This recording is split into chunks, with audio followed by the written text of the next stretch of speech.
ఈ పక్కనుండే వీధికి water problem లేదు, వాటర్ ప్రాబ్లం అన్నారు, దాన్ని కూడా సాల్వ్ చేయాలి. నేను నెల్లూరు ప్రజలందరికీ ఒకటే చెప్పేది, అందరూ కొద్దిగా ఓపిక పట్టండి. ఏదైతే ఎలక్షన్స్ ముందు మాట ఇచ్చామో దానికంటే ఎన్నో రెట్లు నెల్లూరుని తీర్చిదిద్దాం. ఎలక్షన్స్ ముందు డ్రైన్స్ చేస్తామని నేను చెప్పలా.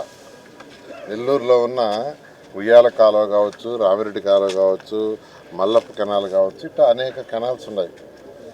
వీటిని నేనేం చేస్తాను చెప్పలా. కానీ గవర్నమెంట్ ముఖ్యమంత్రి గారితో మాట్లాడటం, వారు యాక్సెప్ట్ చేయటం, 50 కోట్ల రూపాయలు శాంక్షన్ చేయటం, డ్రైన్కి 2 పక్కల కాంక్రీట్ వాల్ కట్టి పైన స్లాబ్ వేస్తున్నాం. చక్కటి రోడ్లు వస్తున్నాయి.